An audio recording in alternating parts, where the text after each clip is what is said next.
Good evening, it's the Milford Planning Board meeting of December 17th, 2024.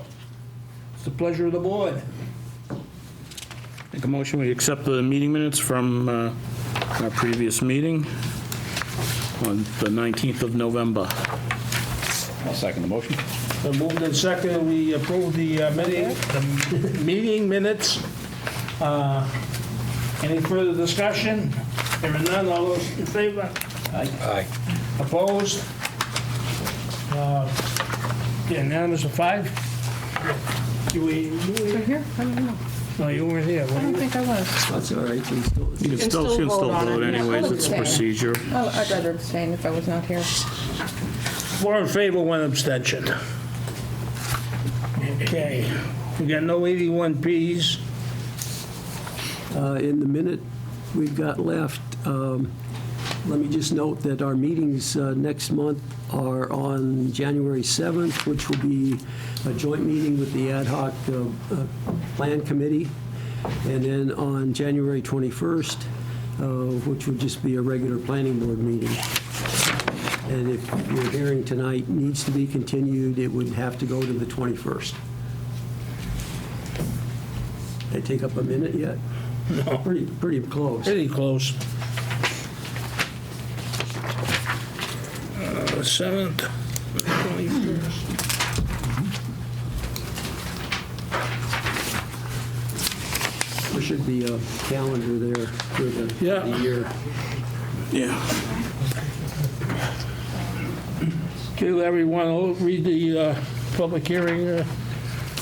Milford Planning Notice. Board, Town of Milford, Massachusetts, notice of public hearing. On Tuesday, December 17th, 2024, Room 3, Milford Town Hall, 52 Main Street. The Milford Planning Board will, at the times designated, conduct public hearings regarding the following. 7:02 p.m., application of Route 85 Realty Corporation for special permit approval regarding construction of a 191,700 square foot wholesale facility and associated off-street parking on a 116.87 acre undeveloped property located on the westerly side of East Main Street and southwest of Wildwood Drive, known and numbered as 0 East Main Street, Assessors Map 30, Block 0, Lot 34. It's in the business park zone.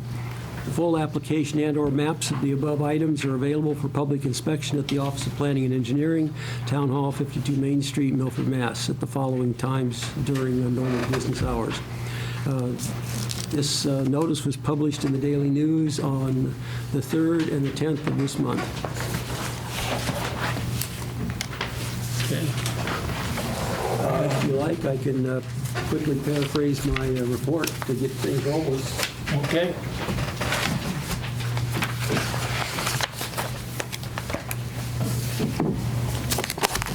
As we just heard in the notice, this is a special permit application of Route 85 Realty Corporation for a wholesale building at 0 East Main Street. This matter is on remand from the Land Court subsequent to Planning Board's August 13th denial of the original application for this development. Copies of the appeal and the joint motion and the Land Court order of remand are attached in your packet for your convenience. The applicant's requesting special permit approval to construct a wholesale building and associated parking on the subject property. Those uses are allowed in the business park zone by special permit from the planning board. As long as they don't exceed the 25% overall acreage of the business park district in which they're located, given the size that's limited to 10 acres. Specifically, the applicant proposes the construction of a 191,000 wholesale building and approximately 200 associated parking spaces on the subject property. The overall size of the development is 116.87 acres, but the actual development parcel, as we just mentioned, is limited to 10 acres. It should be noted that although this proposal is substantially the same as the original submittal, there are 2 notable additions. The first, the preparation of a sound assessment, and the second, the proposal to install a 350-foot-long sound barrier along the easterly perimeter of the truck loading area. I reviewed the application materials and site development plans that have been submitted in this matter and offer the suggestions for special permit findings and conditions that are listed in your packet.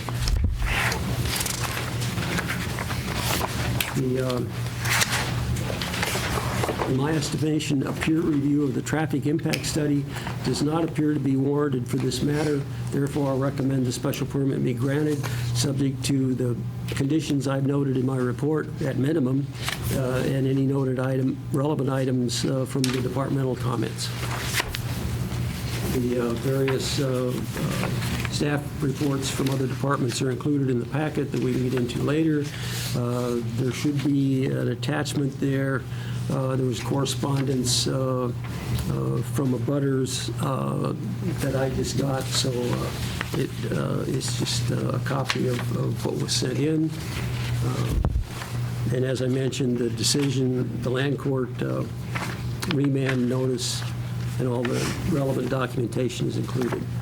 So with that, I would assume you'd want to turn it over to Developers Council. Yes. Good evening. For the record, Joseph Antonellis, attorney licensed in the Commonwealth of Massachusetts. My office is in Framingham, Massachusetts, formerly in Milford. Good evening, everyone. It's nice to see you. Hope you're all well. I think Mr. Duncan's recitation of the procedural aspects relative to how we are back in front of you was very comprehensive. I can answer any further questions that the board has, but I don't think I need to explain what Larry, I think, has already properly explained. I am not counsel to the litigation. I'm basically just, as I was in the past, representing the developer as it relates to this particular permit. We have the same team that we had with us before. Tariq Fayyad, who is the principal applicant from Route 85 Realty, is in the front row with you, as is John Cusich from Bowler. And I'm guessing that that Tim Hayes from Bowler is also there, as well as Mark Wallace, who is our sound engineer, and Jason Adams, who did the traffic report. I think Jason is there. And again, I think that it's probably best for this board to hear the significant aspects of this plan that have changed, which are primarily, as Larry noted, the installation of a 350-foot sound barrier on the property. And I'll let, obviously, John and Mark talk to you about that specifically. The plan that we submitted to you previously has been functionally not changed except for the sound wall. I believe the drainage calculations have all been reviewed and are appropriate. I also believe that we have reached out to all of the departments necessary for the purpose of making certain that we'll have adequate water supply at the property. And to the extent that we get to a use for the building, we may have to go back to the fire department to identify anything that would require additional water supplies. But at this point, we don't have that. As I stated in the last go-around, we do not have a tenant identified for the property. You will recall that we did spend significant time at the last meeting discussing the issue that this is a wholesaling facility with storage. That means that it will primarily be one company that is distributing to perhaps subsidiaries. I used the example last time. You have a Riley's Auto Part in town. I did the permitting for that quite a few years ago. Assume arguendo that Riley wanted to have a facility to service its auto part stores. This is the type of building that they would look at. So the traffic would be limited to their particular customers, and the storage would be for particular purposes. Now, I don't know that it's an auto parts store, but I think that provides you with a good example of what this building is. We made the distinction last time between a wholesaling facility and a warehouse. I hope the board was pleased with that distinction last time. If they have any further questions about it, I'm more than happy to answer it, but I don't want to take up your time with Joe Antonellis talking about a lot of stuff that you've already heard. So if it's okay with the chair and the board, I'd like to turn it over to John for the purpose of showing the change to the site plan, and then you can go from there as it relates to how you want to have Mark discuss the sound analysis that he did on the site. So if the board's pleasure, I'm going to have John Cusich take over and share the plans for the development. As the board knows, this is a dual application. It is an application for special permit for the particular use, and as well as an application for site plan approval. For the record, John Cusick with Bowler.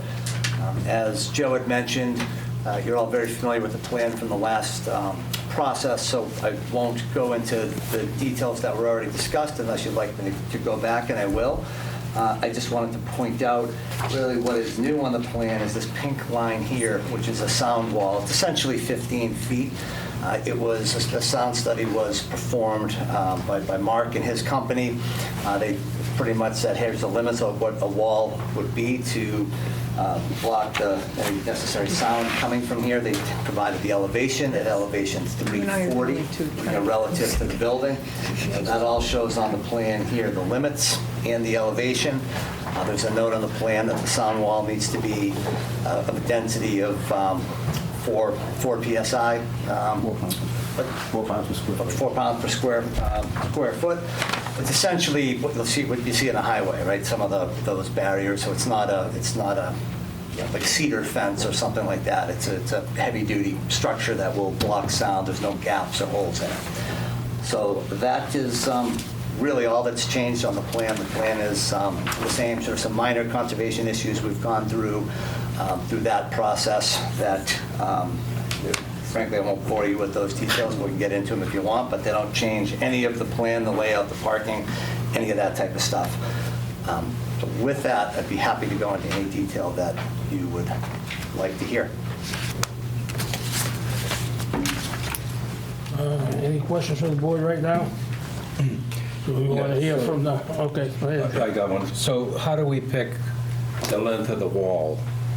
Well, that's what I was going to have Yeah, we can. engineers here for that, right? Yeah, I can Yeah, have Mark speak to that. We have it, I just wondering how we determined that 350 feet is enough.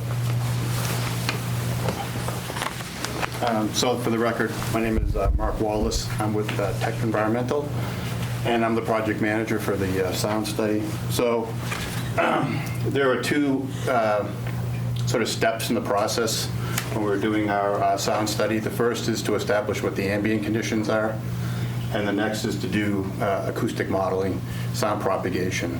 So when we do that, we included any kind of sound sources that are related to rooftop equipment, as well as any trucks idling in the loading dock areas.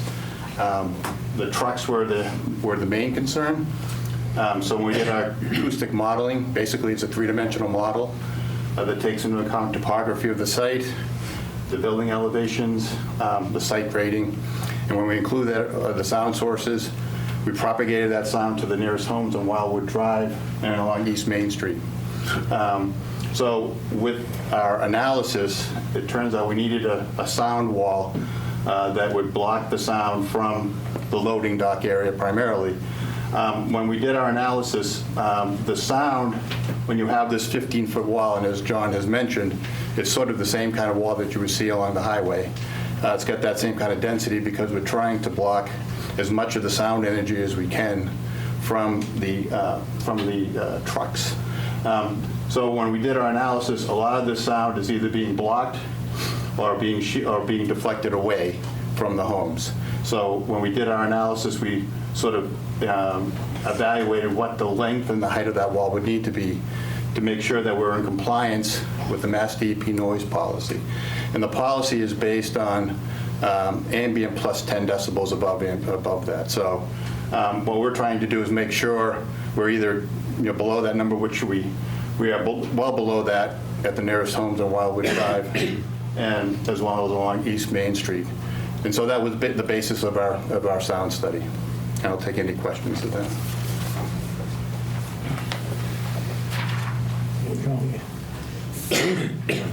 For now. Sure, go ahead. Was the sound study based on just idling vehicles, or do you do anything based on the, the sound of the vehicle 18-wheeler basically coming off of East Main Street or going to East Main Street? Yes, we did include a truck driving along the road area, but the main sound energy was really coming from the back area. So with that, based on that study, you only have sound mitigation going on in that staging location. So the roadway, why wouldn't the roadway have any Because the sound energy is moving along here, so so the sound energy is being spread out over along the length of the roadway. And when we do that, if we're having a truck or trucks idling in here, you're basically concentrating that sound energy in one particular location. So we wanted to make sure that we're accounting for the fact that the main concern would be the loading dock areas. But we did include a truck driving along here, like, as I mentioned before, rooftop equipment, and the trucks idling either in this area, both in this area as well as in the storage area as well. And then looking at, from an elevation standpoint, how is the height of the wall determined? So when we do our modeling, we include receptor heights for a home. So each of the homes we looked at, we wanted to make sure we're either at first level or second story, because, again, we're trying to focus at nighttime. So our study was really based on the quietest hours of the night. And so when we did our analysis, we measured 30 decibels, which is a very quiet number, during the nighttime, which was on a Friday night, 1 or 2 o'clock in the morning. So that makes it a very conservative approach that we're doing. We're looking at the quietest hour, and we're assuming all this energy is happening when we do our analysis. The other thing I'd like to point out is the ambient sound level is based on what they call an L90 metric. It's the quietest 10% of a measurement. So when we're taking a 60-minute measurement for each hour, it's the quietest 6 minutes in an hour. So we're taking the quietest period in an hour and doing this conservative assumption with all this equipment operating at the same time. Getting back to the receptor locations, we want to make sure people, if they have a bedroom or whatever on the second story, that we're taking that into account. That's sort of a part of the policy by the Mass DEP. So we want to make sure that if we have sound, if we have sound sources in here, how is that sound being propagated? So we want to make sure that the wall is tall enough that we're blocking the sound even to any second story or taller buildings. I hope that answers your question. Yeah, so if I look at, just from an elevation standpoint, right, if the house is up here, but my wall is only so high, that sound can go across the top of the wall. It could do that, right?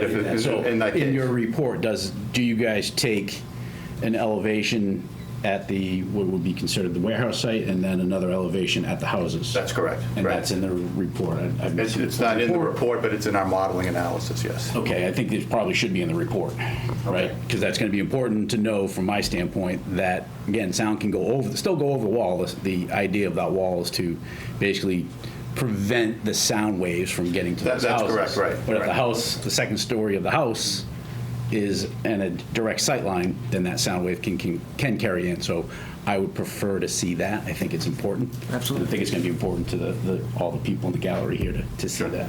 Okay. I think John may know off the top of his head, there's a substantial elevation difference between the finished grade of the parking area and whether there's a wall there or not. Significantly higher. And the nearest home. So it would be virtually, you go The ahead. opposite of the example. that you Exactly. gave. Right. So, yeah, we're actually higher with the Yeah, wall, much higher. and these are, I think, probably 30 or so. Which is great. Anyway, so Great, everybody's telling us that, so let's add it to the report. Right. yeah, If it's that we can add simple. the elevation. Absolutely. Again, it's a check mark I understood. Yeah, that makes sense. to me.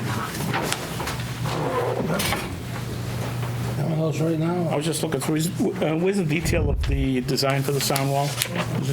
So that we don't have an actual detail because there's multiple walls that can provide that. Essentially, what we provide is the density of the wall, because that's really what dictates it. So it could be either a cement wall, it could be a timber wall. It just can't be like a flimsy wall. So when it ultimately gets built, sent it out to the contractor to figure out which one's the most economical for what they're doing. But the important part is the density, which is why it's kind of like a highway grade wall. It's just based on the thickness of the wall. Yeah, I understand that. I guess at some point I'd like to see in the plans what that wall is. We can provide. We lose control at this point in time, and all of a sudden something's up there, so I don't think that's the We can do that. And if it changes, you come back. If you want to change the wall design later on or whatever, you can always come back. But I'd rather approve a plan that actually shows a design. Yeah, so just like we do for retaining walls. Yes. Basically. If I may, when you say come back, you mean to amend? Yes. If there is an approval, to amend that approval? Yes, as a well, formal and they may amendment. have to anyways, just because of the Yeah. traffic. We had talked about that previously, Yeah. which is still the same I just outstanding wanted comment, so. To be clear that they understood that. Yeah. Yeah, you're all set. Okay, we'll open it to the public. Again, when you do it, your name, your address, and everything's addressed through the chair. It's not a debating thing. Yes, ma'am? My name's Deborah Romero, and I live at 4 Wildwood Drive. I've lived there, lived there for 30 years, paid my taxes. It's a community, small street, and then there's Whispering Pine, different streets added over the years. But it's, I raised my family there, there's people with children there, so it's a neighborhood. So this addition just basically makes it, a business zone next to our street. And I said last time, like when they had the studies with the traffic, and people were very knowledgeable and, talked about how, there's nothing we could do, but there's a wall of sound. I took a picture of someone doing something in my yard, and you just hear this noise, and I'm like, what's that? When I played it back, what's that noise? It's a sound, so that exists already. It's going to make it worse. I can hear 495 in my bedroom with an AC on and a fan, which I put on to block all the sound. I can hear 495 and the people zipping around. There's no way, and no disrespect, that a study is a study. It's crossing the T's and dotting the I's for, and this is my opinion, for all it's worth, Kevin Meehan to put Amazon in there. There's no O'Reilly going in there, and I don't appreciate. I'm surprised that they get a second bite of the apple and come in here again for a special permit. It's also a safety issue with the traffic, which you guys addressed. Nothing we can do as the traffic increases. But that's a family street, and it has been for a lot of years. My neighbors, people have died. They got so old that they live on that street. This is changing the whole environment, and it's not quite fair. It's a safety issue, and I know at the last meeting I wasn't pleased to see the attorney run up and say, if we change the time, can we have a yes vote from everybody? After it was voted, one person voted no. So it's going to be this operation that's just going to change the community in many different ways, from the traffic to the sound to safety. And I just don't think it's fair. I know that, life goes on and people own companies and they buy land, and Hoppingbrook, got them out of there, and in Holliston, they didn't want them. And I can hear the studies, and I can understand that they did the sound barrier walls. I get all that. But that's, again, just, part of growth in the community, but it doesn't belong behind my house and the other people's houses that have 4- and 5-year-old kids. The sound is just crazy, the sound that comes already. This is in a facility that's going to be, from what I understand, 24/7, trucks coming in and out, Amazon trucks, idling, maybe refrigerated trucks. What do I do? Call the police in the middle of the night? Oh, they did it again, it's too loud. Once it's in, it's in. And like something that can be amended, all that kind of stuff. I'd like to ask the board, and I thank you for your time, to deny this. I don't think it's the right thing to do for the community. The people that own this land, well, maybe they have to wait a few years and just sit on it and do something with it when I'm dead. I don't know. But I just don't think it's fair. I think it's not the right thing to do, and I'd like to ask you to deny it.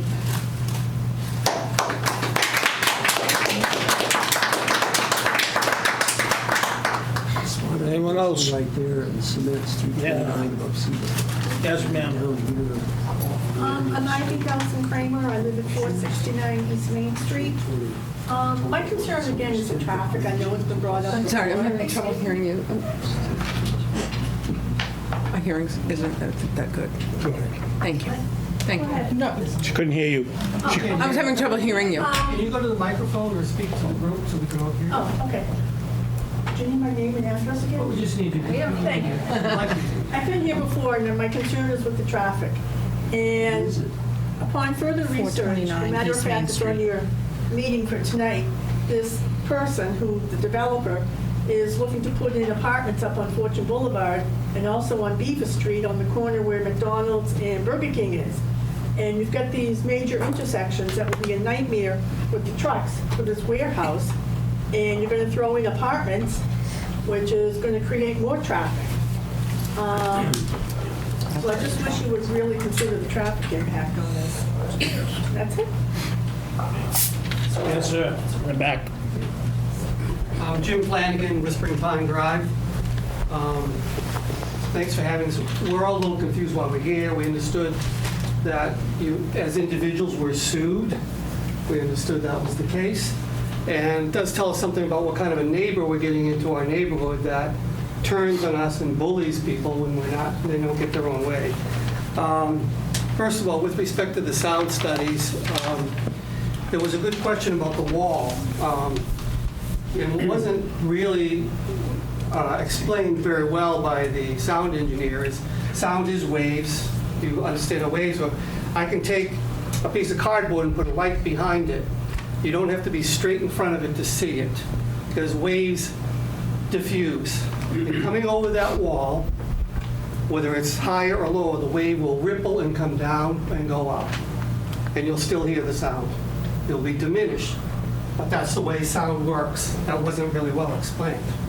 So although the walls do minimize sound, they do not eliminate it. And we didn't really get to hear, and we haven't seen the report. And in fact, from where we were sitting, we actually couldn't see the site plan. I'm sorry. But we really don't know how much the sound is reduced in terms of decibels. We did hear that we talked about very, very low at night. The other point that I would like to make is, for those of us that live on Whispering Pine, our concern is really the truck traffic on the street. I understand that people in other areas have to deal with perhaps the idling of the trucks in their facility. But if anybody has been in that area, you see the trucks queue up to go into the gravel pit. And they idle in the street. I know because I sit behind them every morning, to have more trucks here, and it doesn't show up in any of the traffic studies that these trucks sit and idle there pulling in. And so if this is going to be a 24-hour operation or operating in the evenings, those trucks are going to be idling on Route 16, and I will hear them. And no wall is going to stop that, because they're not going to put a wall between them. Why would these trucks be idling on Route 16? Because have you seen how a tractor trailer turns? He's got a separate entrance to his own property, though. I mean, let's try to keep this at a point where we can... Okay, so I understand... I have no idea why the gravel does it, and that's a totally different story, but I mean, this is significant. Because if there's 2 trucks coming, they slow and idle. I see it all the time. Every morning I see it.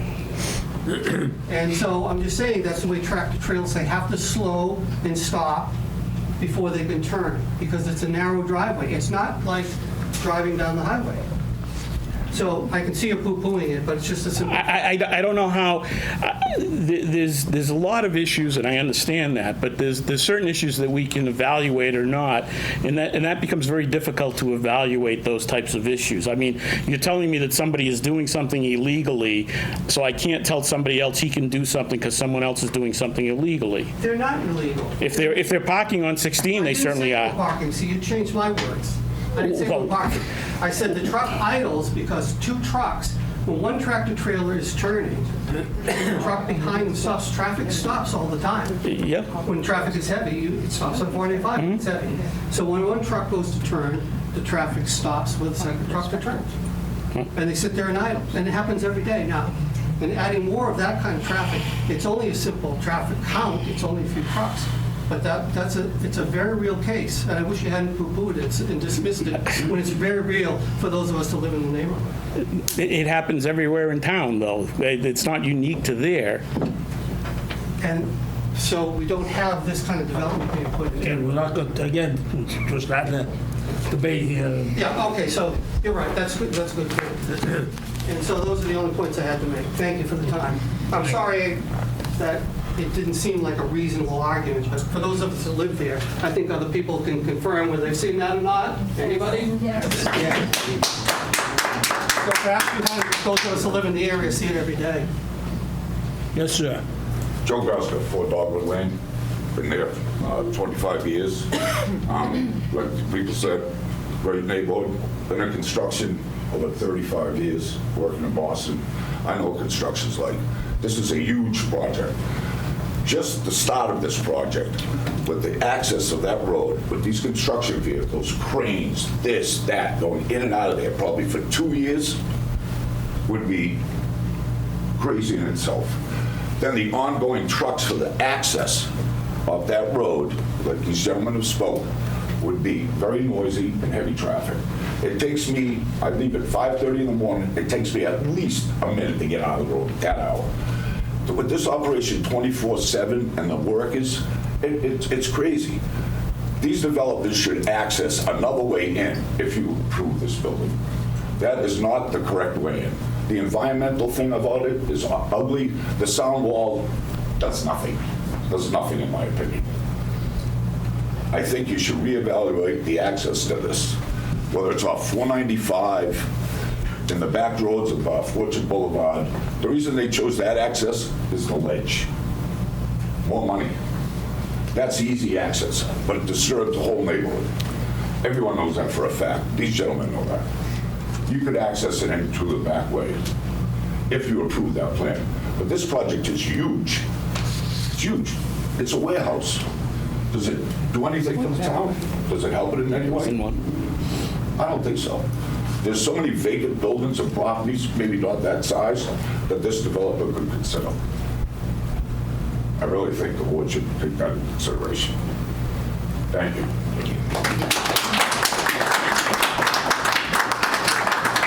Let's do it, your hand in the back. Excuse me, could I ask, you said access from the back way? The only back way is off of 495, and they're not going to do a new interchange. I mean, other towns have done it. Not for one, But that access not in there realistic. is not very feasible for the neighborhood, friendly-wise.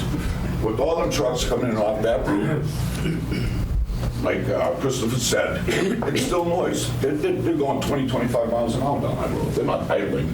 I just don't want people to be left with the impression that there's an alternative access other than Route You're 16. talking hundreds of trucks. Hundreds. Okay, very well. Yes, sir, in the back, again.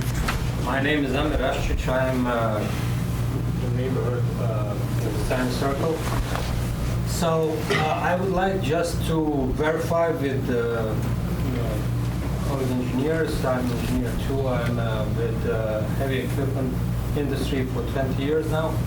I would like to point out that maybe we are looking into the wrong numbers when we are talking about the sounds which are coming out of the trucks, because idling is the silent period of work of the vehicle itself.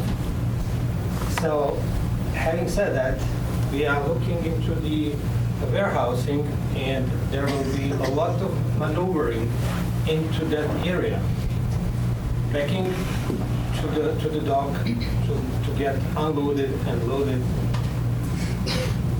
There is a big problem with the sound of backup power. You have it on a heavy equipment, you have it on the trucks, you have it on some smaller vehicle as well. You have it on some forklifts as well. As a gentleman just pointed out, we will see a lot of dust and noise while this will be in the building section, like when we see the construction itself of the premises. But it will be even worse for us who are living there to hear that beep, beep, beep, beep sound every now and then, especially evening and night. And we are talking about 52 trucks per day, or what was the number?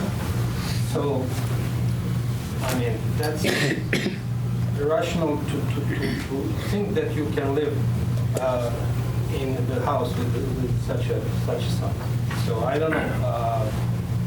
You have to rethink this Yes. Real good.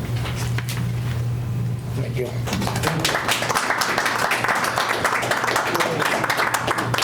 Anybody else? Yes, I'll get back to you.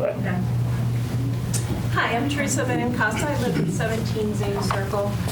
I was wondering, as far as the sound wall, you talked about it being in one direction, but in Zane Circle, we're in the opposite direction. So what about the sound going in other neighborhoods? And also, it seems like you only did the study at one neighborhood. What about the rest of us?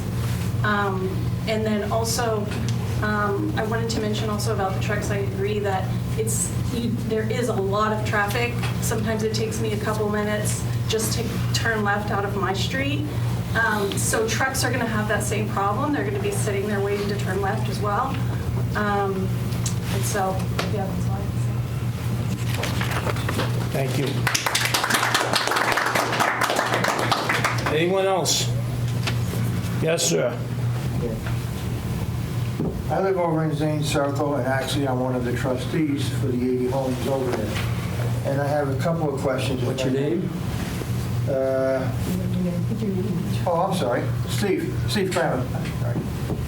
I was talking about the sound, and a lot of people touched on stuff already. But is this going to be 24 hours a day business going on, or is it just daytime hours, or do we have any idea? Is the sound going to be all night, or? More than likely to be 24 hours, yeah. It will be? Okay. Well, as far as sound goes, like the one gentleman said, you got forklifts going in and out of trucks nonstop, and it makes a lot of noise going into a truck.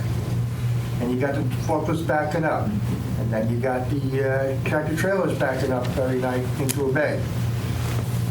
They have Jake brakes going into the entrance. Jake brake is very loud. So one wall may not do what you think. And I don't know if your survey was done with that type of noise added to your ambient sound. It's all machinery. So that you got that. Coming out of Zane Circle, I don't know if any of you people have ever tried that, like making a left at least is the problem. I could sit there 10 minutes and wait for traffic. It's like those traffic lights of time, just cars to come by. Is there any consideration for a traffic light at that location? And or Whispering Pine or any other place? That's something that, I haven't heard anything about. I'm just curious if that was a thought by the board or by the construction company or anything like that, but getting in and out is ridiculous there. Basically, that's about it. Okay, thank you. Yes, sure. I'm Jean Ma'am. Kramer's wife. Talking about the traffic, when you go Main Street to Beaver Road, you try to get to Stop and Shop. I don't know if any of you shop there. Especially with Amazon there now, it could be that you sit there 3 or 4 lights to make a left. All those trucks are going to be coming that way to go onto 495. It's ridiculous now, half the time, to get anywhere past that intersection. I don't know what kind of traffic study you did, people going in and out, but the board has to, you really have to go see how long it takes for anybody to get anywhere around that area. It is ridiculous. I mean, those Amazon trucks, you can wait for 3 or 4 lights before you can make a left turn. And Beaver Road, it's backed up all different times of the day. Beaver Street, backed up all different. You could go 3 o'clock in the afternoon, and it takes you 2 or 3 minutes just to make the turn. It's ridiculous. There's so much traffic in that area between the trucks for the stone quarry and everybody else. It's just a very high traffic area. We don't need more trucks in that area. Thank you.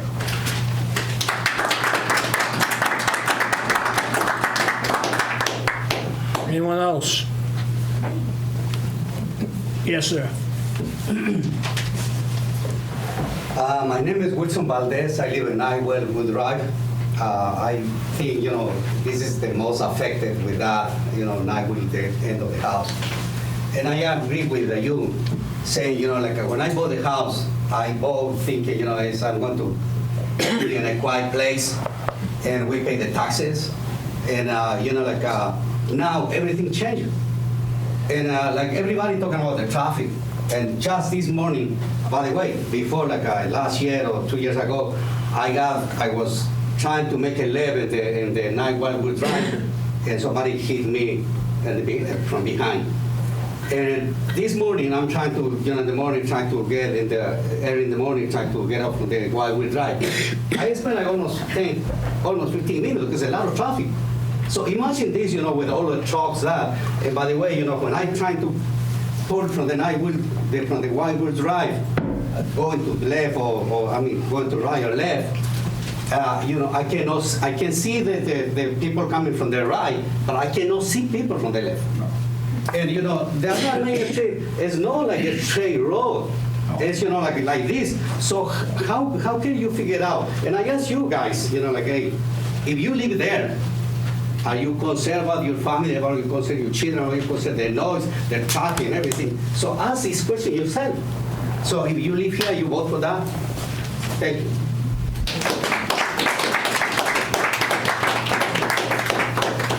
Yes, ma'am. You're back. Hi, I'm Janet Carboni. I live on 461 East Main Street, and I agree with everything that people are saying. There's a couple of things I did want to reiterate was the 24/7 is just too much. We can't handle that. I looked online for the hours of construction, and it says that we're limited to if the construction, I'm sorry, let me go back a second here, I'm reading. There's a limitation of construction hours. You have to stop between certain times. Well, if you have to stop for construction, why after that can you have 24/7 going on? And the other one that's very important to me is the 107 acres that are left. What is going to happen with that with more traffic and more noise when that gets developed? Environmentally.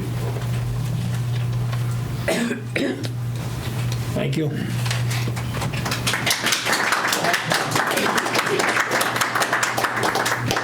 I just wanted to follow up to what this fellow up front here was saying about another entrance.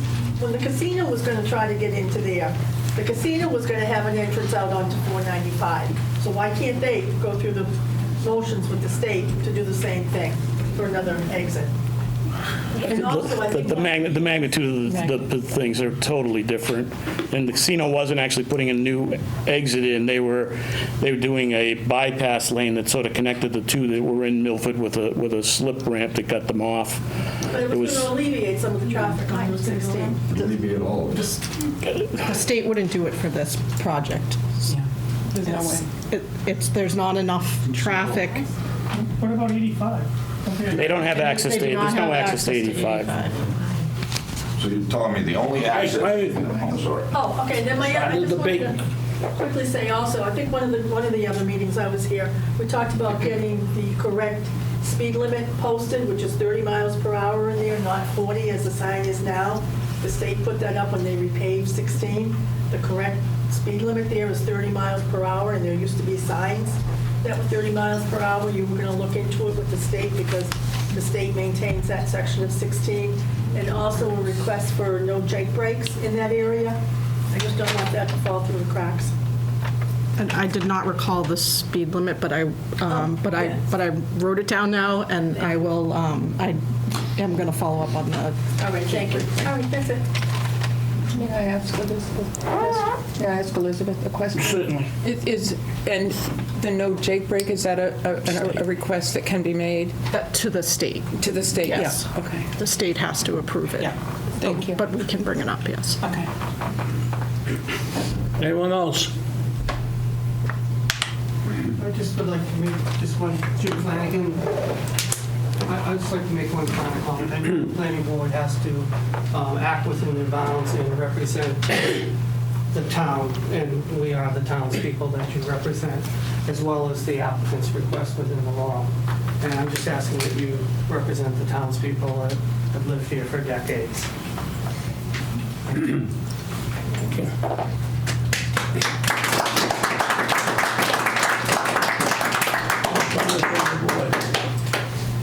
No, I don't have anything. Yeah. Quickly going back and on the topic of 16 is, yeah, we've acknowledged that is a state road.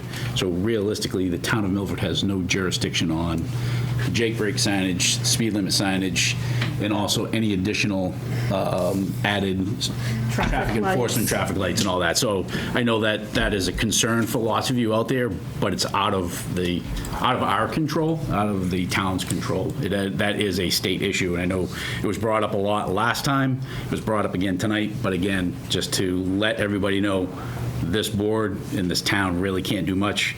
Liz can send Yeah, I can make a requests. letter of request, but I think that just really needs to be understood out there that, again, we can only do so much in regards to how the Jake brakes and lights and things of that sort. And just, to point out, and we looked at this traffic, and we had the traffic report, and I completely understand where everybody's coming from, but we've gone through this. And I think we've also looked at the fact that the parcel is 116 acres, and the request is for less than 10 acres, I believe, or 10 acres we call it. So, and a lot of that land is not buildable, if I recall, too, just because it's wetlands. Yeah, topography. So there are some limitations on that land too for future development. So I think that some of the things need to be told everybody, like, this isn't going to be a giant business park, because simply it can't. So make sure you guys are all set first. Okay. I don't have anything to say. Did you guys file with MIPA yet? No. Because MIPA, just so that you're all aware, when they go through the MIPA process, it is an evaluation of the entire property. So it won't be specifics of what they may be considering for the rest of the property, but it will include some generalizations of how they think they might do something with the rest of the property. So it's not just ignored, it's just part of a different process. Okay. Should you gentlemen have anything else? No. Counselor? Do you have any closing? At this point, I don't know if anybody wants to respond to any of the specific questions that were asked. I believe that we made a complete presentation. I do think that there was a question regarding whether or not the sound went in the other direction, and I think that perhaps Mark could tell you that he's done the analysis based on standard procedures that are set forth by the Department of Environmental Protection in the Commonwealth of Massachusetts that tells him how far out he has to measure from the project. Yeah, so you didn't measure down at Zane Circle, correct? We did do measurements down that way. We did some short-term measurements at that location. So that's even better than I was thinking. You did East Main Street. No, so when we, just to clarify, when we did our ambient sound monitoring program, we set up a long-term meter at the end of Wildwood Drive that collected measurements over a 7-day period. So we were collecting hourly measurements over a 7-day period in October.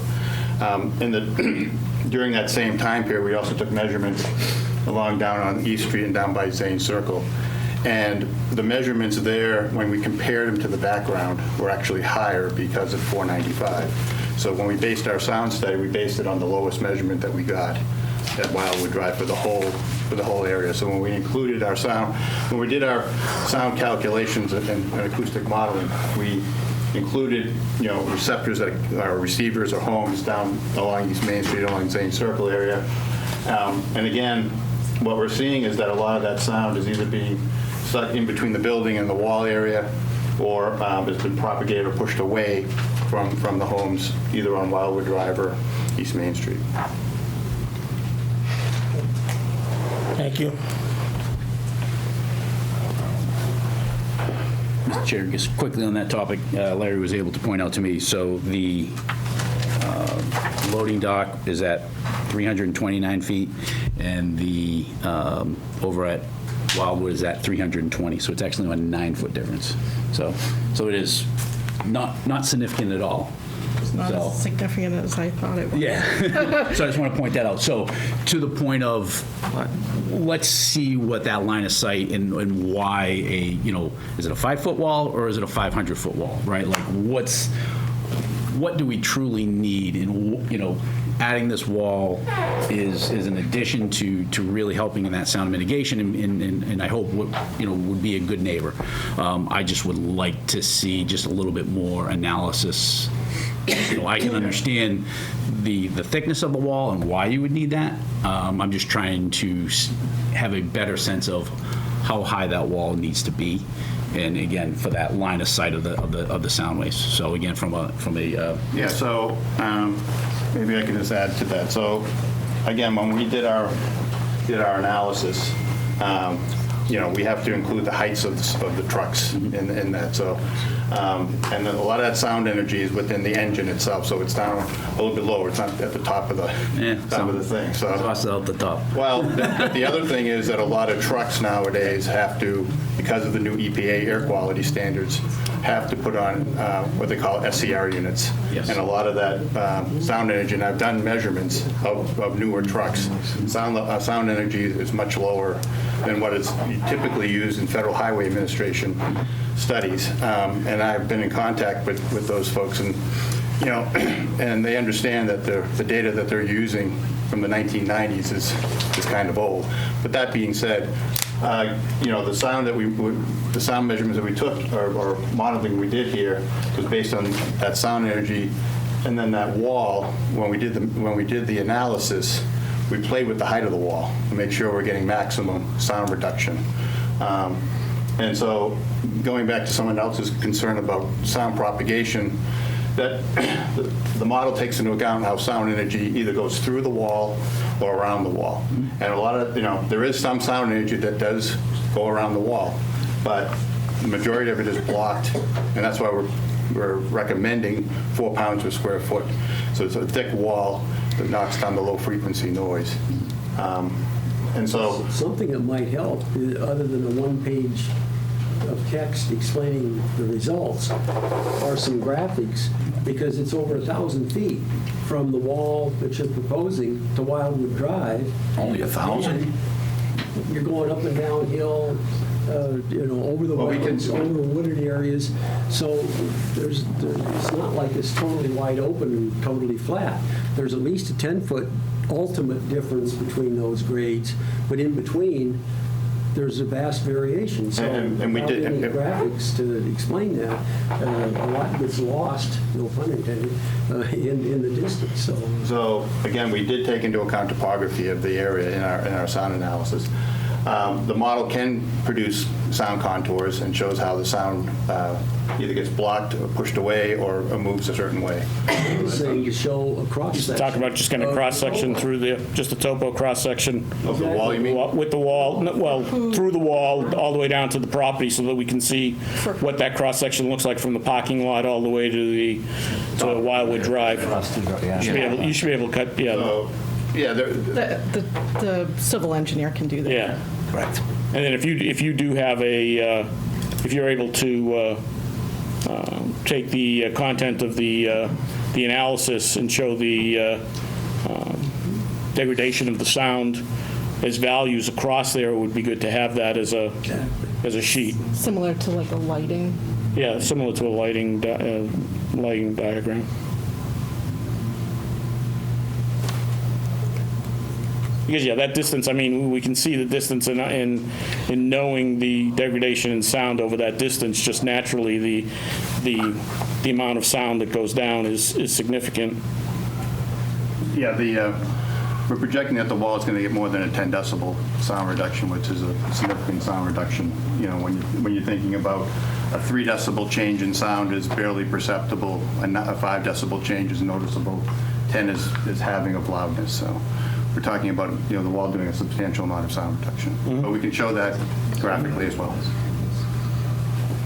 it would probably, you must have this information, but it would also be, I understand doing the analysis and taking that at points in time where the background is low. It would also be interesting in terms of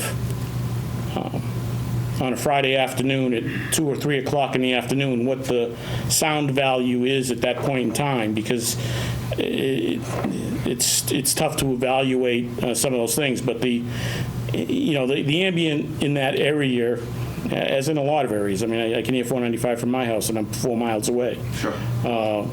It just happens, and the ambient is there. There's nothing you can do about that, and you certainly can't ask you to mitigate someone else's sound. So there's very little at 2 o'clock in the morning on a Friday evening, but at 2 o'clock in the afternoon on Friday, what that ambient would be an interesting number to know.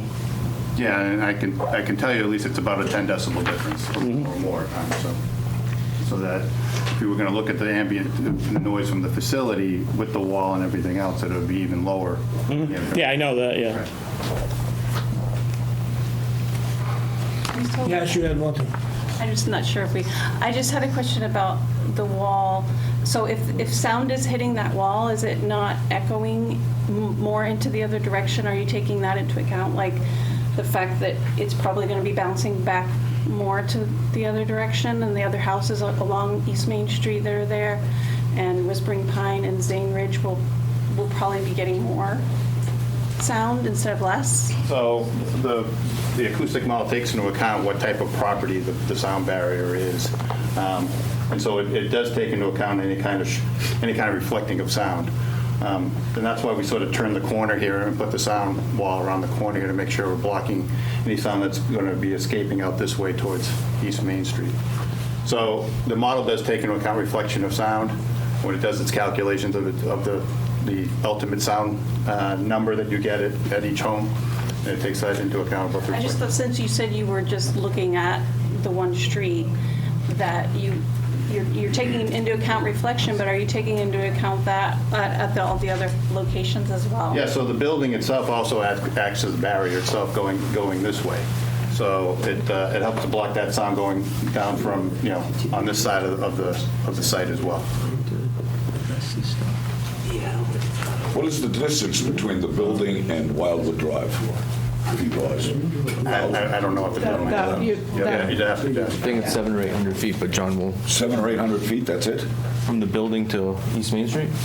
No. To East Main Street? To Wildwood. Oh, to Wildwood. The building.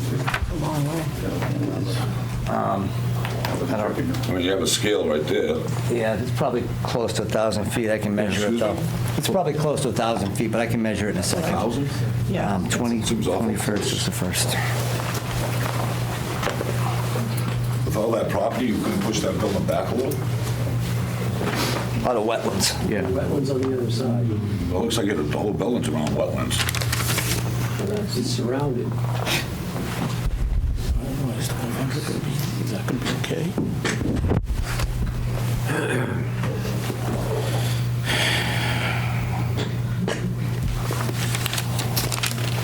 To the end of the road, it's about 940 feet, give or take.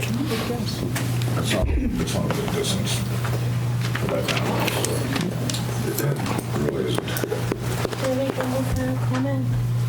Yeah. Deborah Romero, I just wanted to say that, and we're focusing on the sound thing, it becomes like the new issue as the, permits going process here. But the other stuff stands. I know that you all addressed all the traffic last time, that's why I didn't say anything about it. But what was I going to say? I have such a headache. I'm so stressed.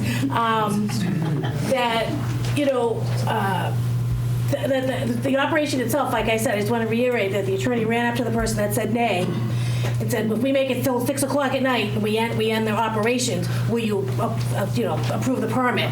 So that is something I want to bring up too. That even whether the sound, because the sound's just going to, I don't care how many studies they have, it's going to be disruptive. It's not going to be pleasant for me living there or anybody else in the area. That the time of operation at 24/7 in a neighborhood zone is totally off mark there. And I just want to reiterate that if they were willing to do that to try to get the permit, then why can't they do something now? In the sense, like, if you guys do approve it, and there is a lot of sound, and it stinks for all of us, and our lives are even worse, for living there, that maybe that could be part of it too, that there is a finite time that they can operate. Because if they're there at 11 o'clock at night, 2 in the morning, there's just no way especially during the summer months, 3 or 4 months when windows are open, I have to keep my windows closed 24/7, $4.95. It's just not fair. So again, please just deny the permit.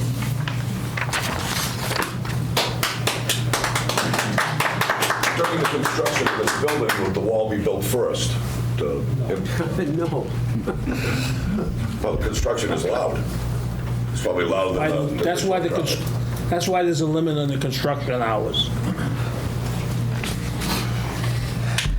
Okay. So, John, you want to try to one more address those? I'm sorry, I was just thinking, Wendy Pouncey, 2 Whispering Pine Drive. I think I brought up we talked about the traffic. I was just curious about I brought up the school bus system because our kids get picked up on that street, and I thought somebody wrote down they were going to look into. I mean, I don't know what you guys were going to look into, because when they were doing the traffic study, nobody knew that was included in the stopping and going of the bus. So, because there's at least, I think, 3 stops on Main Street that I can see anyway, if that included. With including adding new trucks as well, turning. And then as you can see with Whispering Pine Drive being like semi-close to where they would enter, so taking lefts with the traffic, and then if someone's pulling in terms of stopping, like adding to that traffic, I'm just curious if that bus, the school bus, stopping and going will obviously add to that traffic issue. Okay, thank you. Hey, look like you want to say something. Yes. I'm waiting for him to look at me. What? So, my only outstanding question is, I know Mr. Antonellis, Attorney Antonellis, mentioned that there was conversations about the fire flow, and I just wanted to know if there was any additional information that you received beyond the correspondence that the board has. Anything we prepared or have received? Anything other than, so I'll paraphrase. The correspondence says that the current system can provide 2,000 gallons per minute. And the correspondence from your fire protection engineer or somebody from, I don't know exactly who it was, but basically said that that was the bare minimum needed for the construction of the facility, regardless of what was going to be stored inside. Yeah, I think it was the opposite, and I think what was prepared, the fire protection engineer just ran a hypothetical if the building was filled with something super flammable per se, just to run a number and to see. And what it was the fire. 6,000. Right, which that isn't going to be. Completely agree that that number is not reasonable and Correct. should not be considered. Correct. But the low number, the best case scenario for the building is how it was written. Best case scenario was that they needed a minimum of 2,000. Yeah, and we can provide some, but typically what ends up happening is once you know the tenant, then you can actually run the calculation, because you know the height and the racking and all that. I understand. Yeah, so that's. But Yeah, this one's a big one. if this is a bare minimum. Because, before we go anywhere, you'd be installing a much bigger main in 16, and if we needed to do that, that's something we would. Well, or we need to limit what the types of usages are in the permit to begin with. So we're not going to give you a blanket. If only certain things can go in, then that needs to be as part of our approval. So we need to straighten that out a little bit. We'll provide a calculation. Yeah, absolutely. Good catch. I think you want to continue, is going Yeah. to the 21st going to be enough time to address all that stuff? Yeah. I would think. It will be. Mr. Chairman? It's Joe. Oh, yes. I thought that at this point it might be appropriate for the applicant to request a continuance till the second meeting in January that Mr. Duncan talked about earlier this evening. I believe that's the 21st. Yes. January 21. Yes. I've taken some fairly comprehensive notes regarding the sound study and the questions that were asked relative to the wall and the comments made regarding seeing some kind of specifications for it. Also some further information from Mark Wallace relative to how the ambient sound travels and further measurements. Also in response to Liz's comment regarding the fire flow. Again, we can supplement that. And I think there were a couple other questions I took notes for. I do believe that we have significant time between now and the 21st to supplement the application with the requested information from the board tonight, and I'll stop talking. If there's anything else the board can think of that I missed, please let me know, but we will address it in that if the board is willing to grant the continuance. And again, respectfully request it till the 21st of January.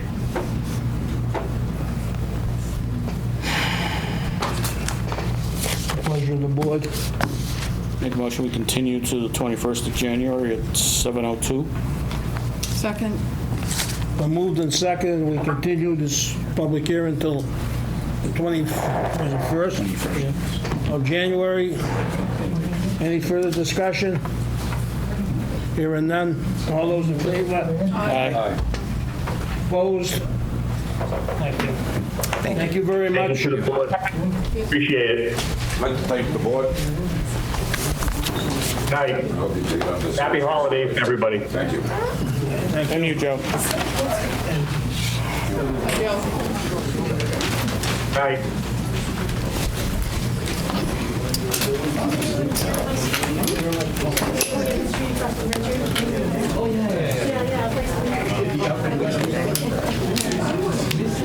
Okay, if you can carry on your discussions in the hallway, please. We have other matters we're discussing.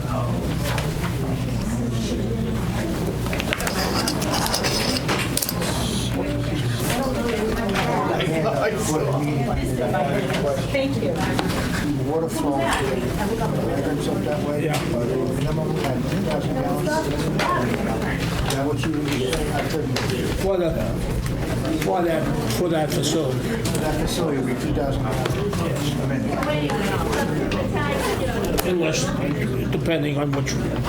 Well, yeah, no, right now, well, I don't know if you're aware, but I was an instructor in New York City. Pumps, 2,000 gallons per minute. 4 or 5 trucks in it. You're going to need water so bad. Much better than what you have. Any different than what we had in front of us? Same as what I had? Yeah. Okay, no, I just want to make sure. They've gone over this with. Yeah, okay. With fire engineers. Yeah, okay, no. But Taylor and I was done there. I just took the 2,000 way too much. Yeah. How are you? I can't, good, how are you? The site plan Only- review, Danielle Salou. Yes. 96 Purchase Street. Yeah. The applicant requests site plan approval to add an accessory dwelling unit to the subject property. The ZBA approved a variance and special permit for the property at their 11/14/24 meeting. I've included that decision in the packet. The variance was needed due to the substandard lot area and front yard setback, and the special permit was needed due to the house being non-conforming as to setback requirements. Specifically, the proposal now with the site plan review is to construct a 24 by 36 two-story addition to the north side of the existing single-family dwelling. 864 square feet of the first floor portion of the proposed addition will create an accessory dwelling unit under the recently adopted zoning bylaw amendments for such uses. Second floor portion of the addition will accommodate the remodeling and expansion of the existing bedrooms and bathrooms that are already in the single-family dwelling. All applicable zoning requirements appear to be met, therefore I recommend approval of the site plan as requested, subject to relevant agency comments. attached the decision from the ZBA. There are comments, favorable comments from Water. The building official noted that the plans currently don't meet the building code, so by the time they apply for special permit, they'll have to have updated building plans, but they would have needed that anyway. And the fire department noted that the existing propane storage tank may have to be relocated. They'll verify that in the scheduled inspection. I had included after that packet and they also putting in the language from the accessory zoning use, second unit. the warrant, so you have the 8 standards that are newly adopted for accessory dwelling units. And John's here. Good evening, John Nenot with DNL Design Group, here representing my client Danielle Salou. Just a little background, Danielle lives at 96 Purchase Street. It's a house that was built in 1900. It's extremely well kept, extremely well landscaped, very, very nice house. She's a single working mom. She has one child, just had a second child last week. She's not here today. Her mom is in the audience. This is addition. We kind of caught the time between the in-law apartment bylaw or the supplemental apartment bylaw and the new ADU. This is for basically an in-law apartment for her mom to live in the house and help her with the children. She also has a special needs brother that lives with her. So we got caught kind of in between. It's a simple addition, 24 by 36. The reason it doesn't meet current zoning is because in 1937 there was a taking of Purchase Street. They took approximately 15 feet of the front yard. That's the setback that we're not meeting, and they've also took all that area, so we're not meeting that area. It's a 15,000 square foot zoning area. We have 11,200. It got taken away by the taking of Purchase Street in 1931. Like I said, the house was built in 1900. The first floor, it's a 24 by 36 addition. The first floor is 864 square feet. It's just under the 900 square feet for the ADU. That's an in-law for the mom. And upstairs, of course, this is an older, skinny house. The bedrooms are very tiny. They're going to be adding a home office for her, increasing the size of the bedrooms that are there, and doing a master. Currently, there's no bathroom upstairs. They're adding a full bathroom upstairs and a half bath to make the house more livable. That's the gist of the entire site plan. Yeah, the zoning deficiencies would have needed to be addressed whether there was an ADU going in or not. However, they were addressed in the context of coming here with the site plan, so that those issues have been overcome.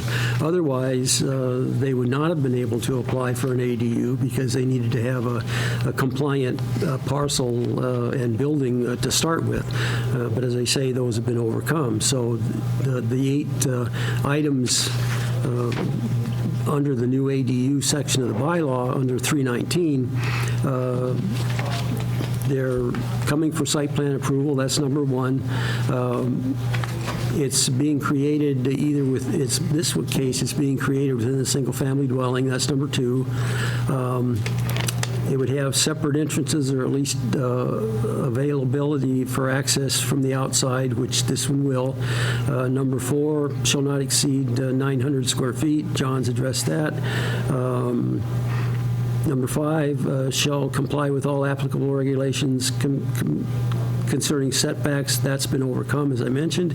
Number 6, 1 additional off-street parking space should be required. There's a wide driveway existing that's, for all intents and purposes, wide enough. I'd have to go back and scale it again, but I think it's wide enough for 3 cars and side-by-side in a residential setting. Of course, short-term rentals are prohibited. And the last point in our amendment to the bylaw had eliminated the very thing, as John mentioned, that they had thought they were going to apply for, which was a supplemental suite. So those don't exist anymore, and that's why it's before you the way it is. The parking area I've added to that packet is 27 by 20, so it's good for 3 spaces, actually a little bit bigger than 3 car spaces. Questions from the board? Yes, Martha? Did the lot have... Raise your hand. I'm sorry? Too raising your much hand raising. You mentioned that, I believe if I heard you right, the setback was compliant with zoning until Purchase Street was widened. I'm not sure because there was no zoning in 1937, but they did take, they did take 20, That's okay. It doesn't matter. They did take 25 feet from the wall. It was originally 25 feet from the wall and 40 feet from the edge of pavement. That's okay. It foils, that answer foils my second question. Thank you. You're welcome. Mr. Chair. Yes. Larry, quick, or even Liz, quick clarification. John Erickson's letter here by saying that it needs to meet certain requirements, is it? I guess I didn't quite understand what he was getting at.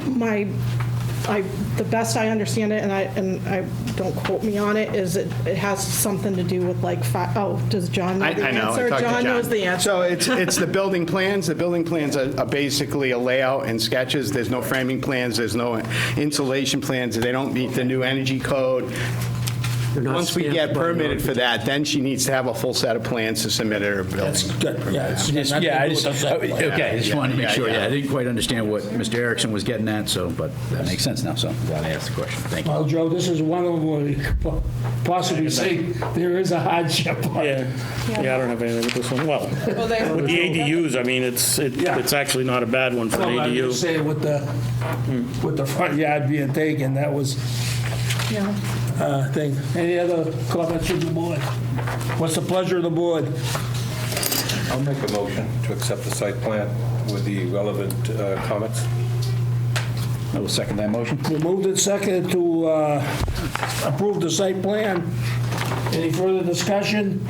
Hearing none, all those in favor? Aye. Aye. Opposed? Unanimous of 5. Thank you, board. Thank you, John. Thanks. You're going to miss calling you in the day. I know. I miss you, babe. You can call me anytime, you know. Okay. You're getting better with your presentations. No, not when I was there. Yeah. Well, not when you were there, not when you were here. Yeah, same. Yeah. Where I was. Well, you don't have to lie. Okay, we got a ZBA referral for 21 Beaver Street for Town View. All that work I did, John, I got to tear it up. That's who's. They're cousins. I'd included a list of the current 40Bs in terms of what our percentage is. For a short time, he did. And When I left. the approved developments versus these pending that are hanging fire. So I think that's somewhere in your packet. There's a single sheet. Well, it's a little bit like Bob's. So for 21 Beaver Street, Town View,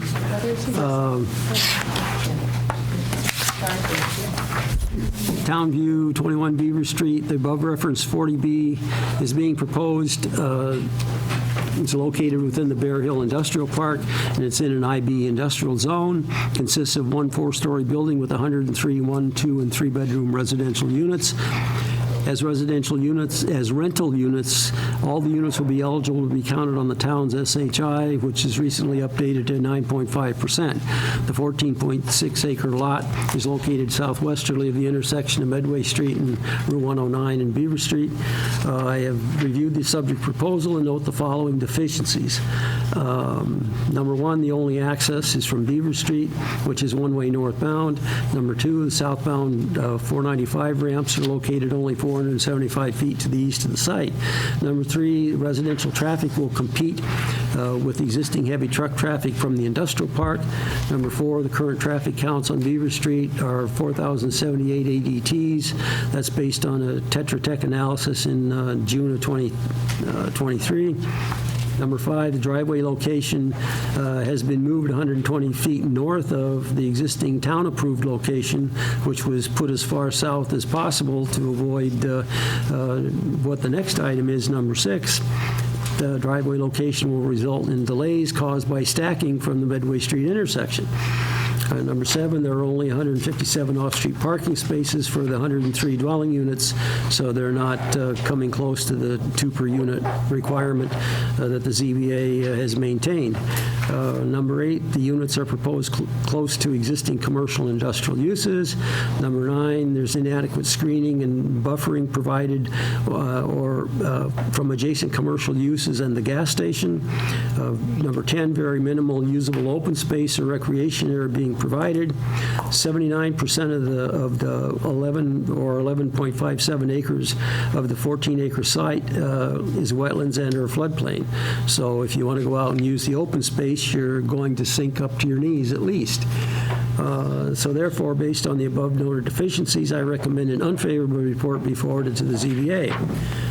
I've attached a portion of the materials the developer had submitted to the ZBA, just so you can get a quick idea of the size and density of the development on such a small portion of the site.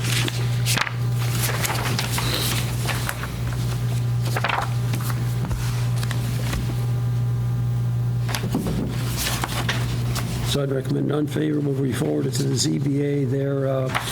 I think they're holding their hearing, I got the wrong calendar. I think they're holding their hearing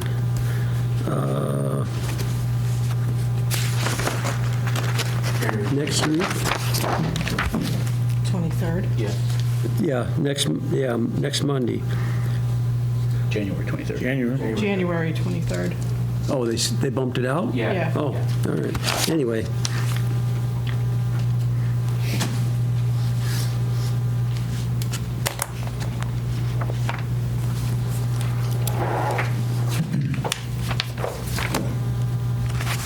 Pleasure of the board. Any questions for us, Kamal? No, I agree with Larry's comments. I mean, I'm not sure how you deal with putting something like this. It's one thing when you're putting in parking spaces for Amazon vehicles, but when you're putting people's life safety in jeopardy at the end of a one-way street, just to me does, I know the state 40B group will probably say, oh, it doesn't matter because we don't really care. If they die in your town, not mine. But I just don't, I mean, to me, that's probably the most critical one, but in this one, I mean, there were a couple of comments on the other one that I did have. On this one, I agree with Larry's, each one of them.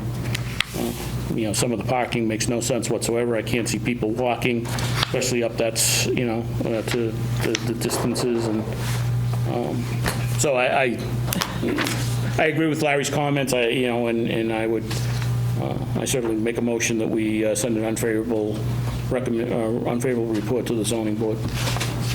I'll second that. Just one thing to add on the discussion, if you don't mind, is obviously, as I said on school committee also, that's always something that we're looking at. School committee is going to also send a letter, or discuss this and send a letter from our Thursday night meeting, because I think it's important to know that, 30 students are coming from Stone Ridge. We don't, Stone Ridge 2 is even bigger, or has more apartments, and now we're looking at these additional residential buildings and what the impact's going to be. So even beyond what the impact is going to be within that general area, we all know that there is also an impact to our school system, which also impacts our taxes. So I think that all of those things need to be considered when we start looking at and whether we approve or disapprove or unfavorable, that there are cascading impacts throughout town that we need to consider, one being, like I said, the schools that were already at maximum capacity and then some. So. Okay. Moved in second. Any further discussion? All those in favor? Aye. Opposed? Unanimous of 5. Okay, moving right along, item 5 is same deal on Blooming Hills 40B at 310 Fortune Boulevard. It's being proposed within Granite Park Industrial Area in an IB zone. Consists of one 4-story building with 52 rental units consisting of 28 one-bedroom, 18 two-bedroom, and 6 three-bedroom units. Again, as rental units, all the units will be eligible to be counted on the town's SHI. And as I mentioned, we're at 9.5 currently. The 7.8 acre development site is to be subdivided from the existing overall 10 acre parcel, which was the overflow lot from the Toyota dealership previously. I reviewed the proposal and note the following deficiencies. This one only has 10. Only one access drive is proposed on Fortune Boulevard. The access drive is overly circuitous. The access lacks vertical curve and clearance analysis for fire trucks. Number 4, there's no fire lane around the building. That is along the southeasterly side of the building. Number 5, there's a 20-foot grade change within the 60 feet between the building where it's proposed and the parking lot for 420 Fortune Boulevard, which is the adjacent site to the southeast. There are only 98 parking spaces for the 52 units. Again, they don't meet the 2 per unit ratio. Number 7, 22 of the parking spaces are located down along the access drive distant from the building. Number 8, there's no provision for visitor parking. Number 9, there's very limited usable open space provided. Number 10, the recreation areas are again along the access drive distance from the building. Therefore, based on those deficiencies, I recommend an unfavorable report be forwarded to the ZBA. And again, I attached a portion of the applicant's presentation to the ZBA. There's obviously more information available, but that seemed to cover it for this purpose. So I recommend unfavorable. Yes, Martha? Larry, could you explain number 5 a little bit better? What's the importance of that? What is it about that grade change that's made it noteworthy? Well, if you turn into, let's see, what page is it? It's back in there a ways. Well, there are 2 problems. That the horizontal curve of the driveway is a switchback. So you're going to have, and the driveway's on the outside of the curve of Fortune Boulevard. Well, Sorry, what page are you looking at, just in the plans that? He's talking about the section here. it's one of the colored, back in a ways, it's one of the colored graphics. It's the easiest to read. Oh, she's looking at the big yes. ones, not in the big ones, right? Okay, yeah. My colleague has found it for me. Well, there's one in there too, but. That's what he's talking about. So the driveway is located on an outside of a curve on Fortune Boulevard, which generally is where you'd want to put them. However, it has very little straightening area as you turn in. So envision turning in with a fire truck. So you got to make the corner and then get straightened out, but then you got to start maneuvering the corner of the driveway itself to get around and then switch back again to get up the hill to the parking lot in front of the building. So it seems like a circuitous route to take. It's more distance from the building than I think they could get if they relocated the driveway. But none of that accounts for the change in grade as you come in, and there was no analysis done to show whether or not a fire truck would be able to get in there, aside from the left and right turns. The vertical distance as you drive in and start going uphill, and how quickly that ramping effect takes effect, because the rear end of the ladder truck is going to drag on the ground. I'm sorry, Larry, but number 5 doesn't mention fire trucks. It talks about grade changes. That's what he's saying, the grade change. Yeah, but- Grade changes. Fire truck. Yeah, but I guess I have the same question. There's a 20-foot I think you're referencing that there's a grade change between the Toyota dealership and this parcel? Yeah. Oh, okay, I'm sorry. I was, yeah. No, you were looking the at others make map. sense, Larry. I mean, yeah, it makes sense. it's It steep doesn't- and, No, so this- it's steep and there's tight curves, and they need to sorry. check it, but I I'm not sure that there's, I know there's a 20-foot grade change, but I don't know that it's critical to the design or not. I'm my- sorry, I misunderstood the question. So, yeah, if you look at the location of the building, there's no fire lane around the building. At the edge of the pavement, just east of the building, it immediately drops down at least 20 feet to the parking lot next door. Oh, so he's talking And there's, from here and to there's, there. For God's sake. so there's no way to get to the building from the backside. parking lot next door because it's 20 foot lower and it's 60 foot away. There's no fire lane back. Okay. So what you're saying is there's no fire lane on the backside, and Exactly. the fire department can't get to the backside because it slopes so quickly down. Yes. That's what we're The saying. parking lot at 420. Should probably amend Yeah, comment can 5 to... can your letter better reflect what you're explaining, because the points you've stated are really important, the fire access issues, both from the driveway, both getting into the driveway and getting to the back of the building. Well, number 4 starts it by saying there's no fire lane around the building, and number 5 Just- says there's a it's just not 20-foot clear, grade Larry. change. So, It's not clear. all right, but I can tweak Thank that. you. Those are very good points. The other thing that makes it a little bit tougher is, I mean, I guess if we're looking at it, although sometimes it's tough to figure out where southeast is, but, when you're looking at it, it doesn't automatically go there. I guess the only other thing, I had a comment on that one, that clears that one up at least. The only other one that I had a comment on is only one access drive is proposed. I mean, I only think I want one access drive here, so I'm not sure. It may not be in the right location, or maybe a better location, but I certainly don't want them to be putting 2 access drives on Fortune Boulevard for 50 units. Yeah, I guess my I'm a point... believer in access drives. Definitely not here.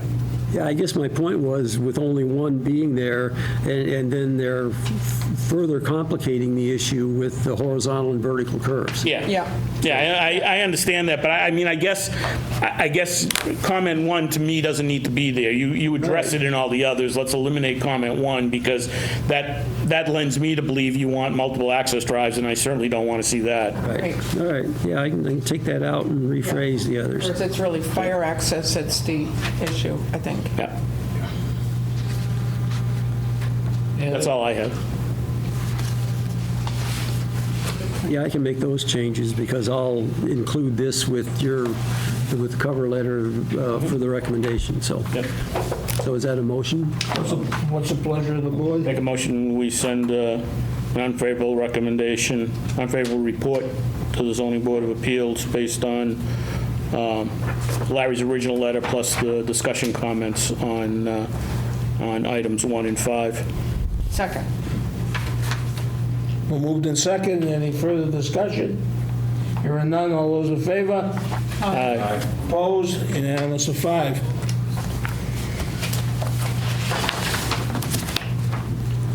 Have a good evening, thank you. Thank you. If there's, Ready? if there's,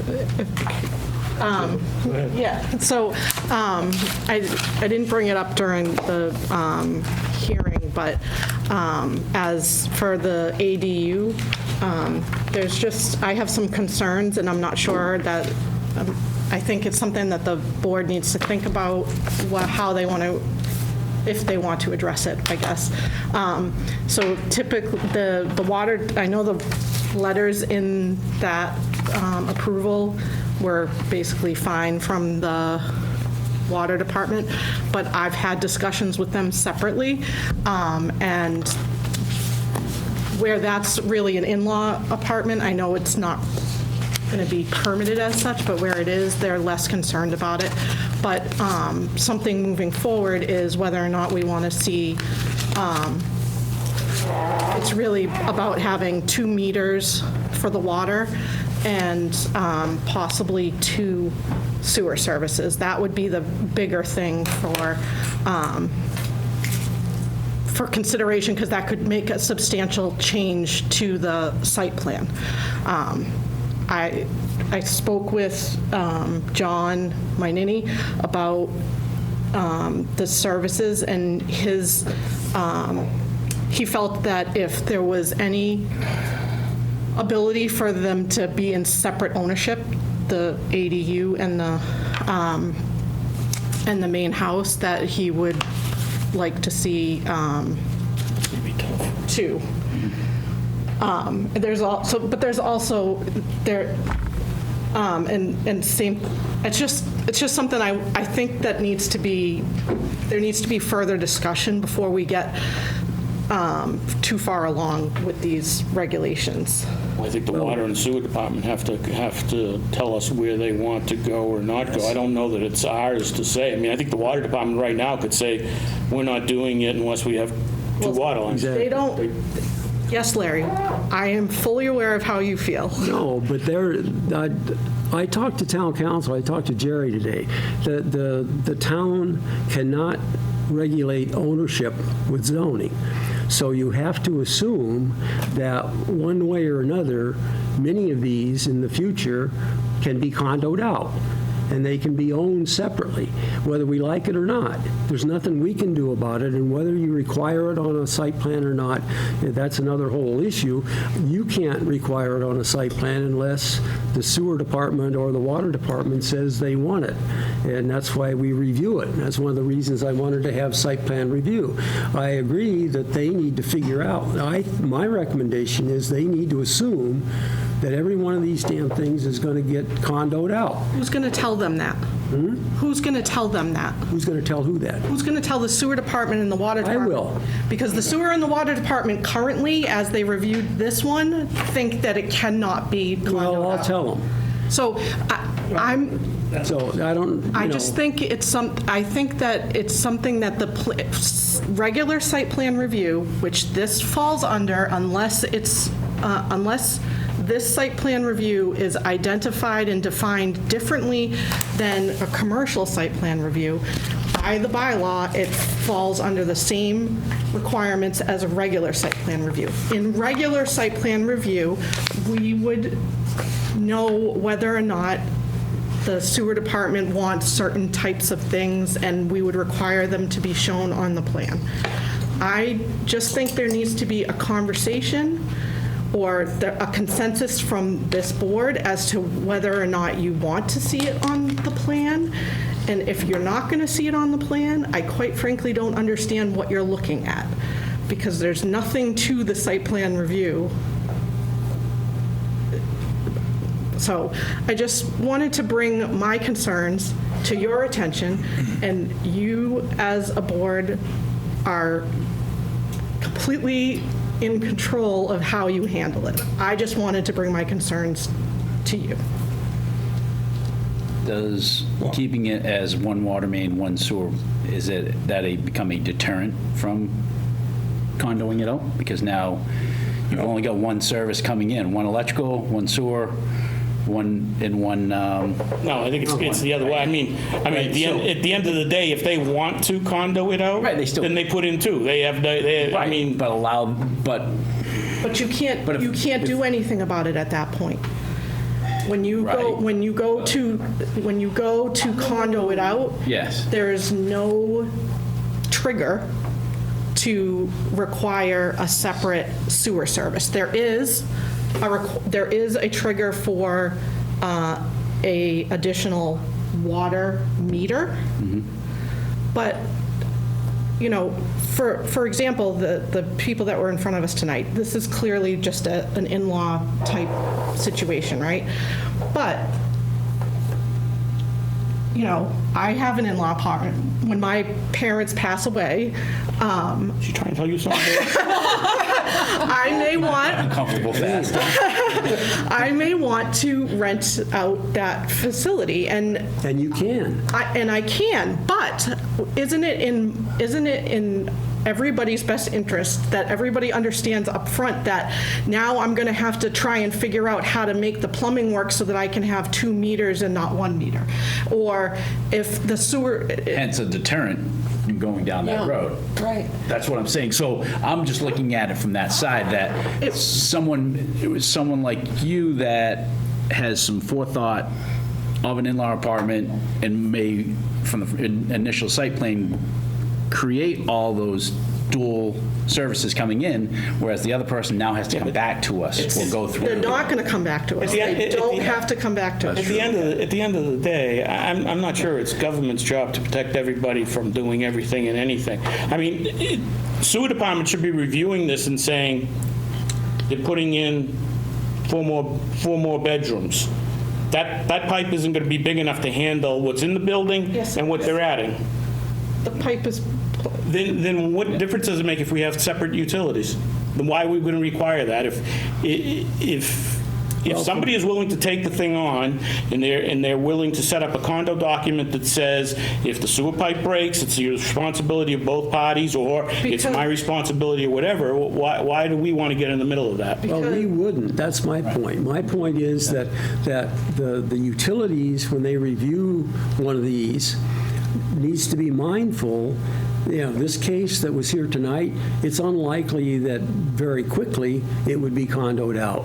But 15 years from now, or 10 years from now, it could be. Because their lives could change. It happens to everybody. Things change. And so all I'm saying is that there's no way for the town to prevent those things from being condoed out. Right. So John and Dave need to be aware of that. And if they decide it's in the best interest of the town to protect the town in the future, to require, no matter what the case is now, anybody doing an ADU is going to have separate utilities for those two, for that. So if that's what they want, they should tell you guys when you review the site plan. The applicant's engineer will be showing it on the plan. But you can't do it the other way around because we think it's a good idea. No, it shouldn't. That's not what I'm suggesting. I'm suggesting there needs to be a conversation so that the water department, the people at the water department reviewing the plan understand the regulations, and that the sewer department understand the regulations that for the ADU, so that they're... I can call them and tell them, I'll write them a memo, whatever. But I don't know what else, what does the board need to do? Could I make a... Go ahead. Could I say something? You know my position on this. That was a perfect case for an ADU. What Absolutely. So I'm not in favor of mandating that we have to have separate utilities and all that. As a matter of fact, I'm against it. I personally, my belief is these should be owner-occupied. I understand the state is mandating, and I get that. But I wouldn't make it easier to sell these and divide them and all that. I would just say, keep it the way it is. But I don't think it makes it easier or harder. It comes down to if it doesn't, because you can craft a document.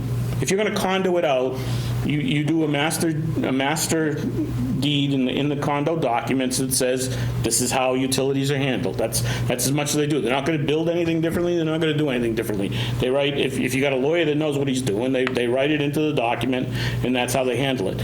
My thing is, and the only thing I think this board should do is make the sewer board and the water board aware of the fact that these can be condoed out. If you have an issue with this, that you want separate utilities, then let us know so that we can evaluate that when it comes into us. That to me, that's as far as we go. We don't make that decision. They make that decision, but they need to tell us. That way we know they've reviewed and given their opinion on it. They're elected officials too. They have the right to make their decisions. I'll make sure they're aware. I talked to town council. I talked to Jerry just this morning to confirm, because I talked to him before. But there's nothing that we can do under zoning that has anything to do with ownership per se. But those two utilities can, because their decisions can, the answer can be different depending upon who owns what. So, yeah, I'll make sure they get something. Could we, as a planning board, write a letter to our state representative to change, to put into this 30-second rule that they made, they're going to have to make changes anyway, that we would appreciate if they put in that they have to be singly owned. They can't be condoized. They specifically put the language in there that way. They did it intentionally. What, that you couldn't condoize it? Yeah. I mean, we can write whatever we want. We can certainly say that. I think that's a big road to hoe, because their whole thing was to allow this. That's why they did this. I understand. And I never agreed with it to begin with. So I don't agree with it at all. I think to blow the whole thing up would not be, you wouldn't have to push me too far to get to that point. But I don't know that I'm going to win. We can ask that. I don't think they're going that way. I mean, there's this overriding thing that somehow the governor and the powers to be believe this is going to bring down the price of housing in Massachusetts. Unfortunately, they don't realize that their tax situation and tax setup is one of the biggest reasons why we end up paying for as much for houses in Massachusetts. Another law after this ADU schmozzle, they just did another 600-page law that extended all the deadlines. So all the permit deadlines, the life of every permit, which otherwise would have run out, is now extended 2 years. So there's a second extension beyond the prior extension, which was an extension beyond the COVID extensions. So they don't give a shit of what happens to the towns at all. Because the reason to have a timeline, the reason to have an active window, so to speak, to do whatever it was your approval was granted, was to make sure you do it in a timely fashion. Because by the time you get around to doing it, laws will have changed. Right. But they're not going to be subject to them. So they're taking. Well, I mean, and the problem is, and they don't realize that there are other laws that they can't get around, like the building code. Right. That when you put in the building permit, that's the building code, and if that changed, when we talked about the fire suppression now, if the building code changes such that the fire suppression changes, they may have to change the whole water setup that was submitted to us as part of it, because it just makes no sense to me. They have no clue how anything interacts. No, and they don't care. No. Apparently. So anyway. But I mean, if you want Larry to draw up a letter to indicate that, I don't. I'm more than willing to sign something that says that we should have our representative look at that. But I mean, at some point, I don't know where any of these got put in. It seems like most of them are at midnight at some night that all of a sudden there's I haven't heard very little. I mean, the ADUs came out. I heard no public comment, no nothing. Here's another one that you think that they would ask the planning boards and the redevelopment authorities in the state of Massachusetts. I doubt very much that they did. These things just come up and they don't ask anybody about it, under the guise that we're going to lower housing prices, and they don't address any of those things. They won't address them in the end, just like 40B never addressed it. Back to Elizabeth's discussion, did you want that letter or that communication to come from the planning board, or? Well, Larry and I didn't agree on what, so I felt that it was appropriate for you as a board to decide together how you wanted to move forward. Yeah. Well, so do I understand, Larry, that you've now agreed to write a letter expressing Elizabeth's concern? I was going to write a letter or a memo or an email to the water department and the sewer department explaining to them that these ADUs can very likely be condoed out, that none of the zoning stuff that I understand. Thank you. Can change it. So I was just going to remind them of that, so as they see these things coming through for these site plan reviews, when they send comments back to you, they can, decide.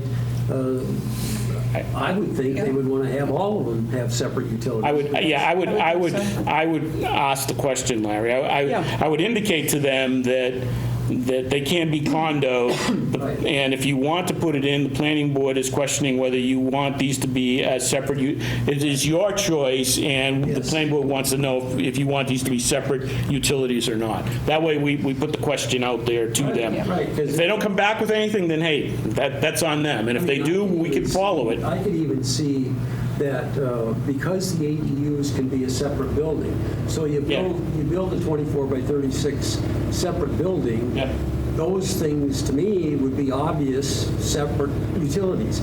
So I could see that they would say yes on those and no on the others. But that's their decision to make. They just need to understand that they can all be condoed out. Elizabeth, did I understand also you were concerned, you wanted the applicant, the property owner, to understand this also, that if you think you might ever condo it, you need to know you're going to be Yes, and installing new utilities. Certainly, that's not our responsibility. That's not our responsibility. It's not bad to have informed applicants. And the other thing is, and I've seen this happen on single-family houses, and certainly it could happen in a situation like this, where the sewer department didn't put a letter in for this, correct? And then they get everything approved, they're ready to start construction, they go to pull a sewer permit, and then the sewer department says, hey, you need two services. Yeah. And now, let's not let people get caught off guard. So I think it makes sense I absolutely think, reaching out to them saying,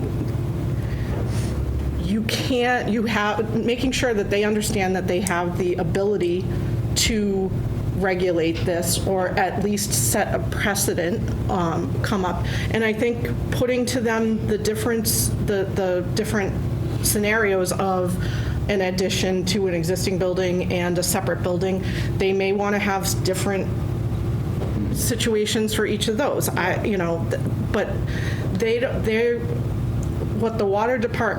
what I heard back from the water department was, there's nothing we can do about it.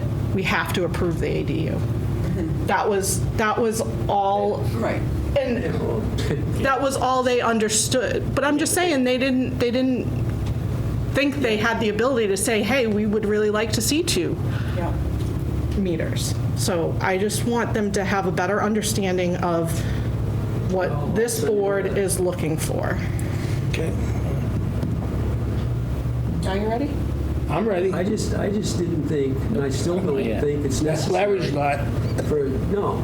I mean, you're making, now you want to have the board do something that I can pick up the phone and done. But you didn't say that to me today when we were arguing. If the board wants to make a big deal out of it, have at it.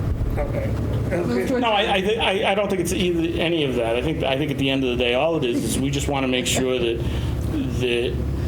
we're getting information, because we have to approve it, that we're getting information back from the water and sewer department, that they've reviewed it under the context of whatever the heck they wanted to do, so that when we approve it or not, there isn't much not approving of them, but anyways. So do you prefer it be a memo formally from the board, or do you want me to just? Yeah, I would just write a memo to each of the 2 boards indicating that they that all of these can be condoized, and that they need to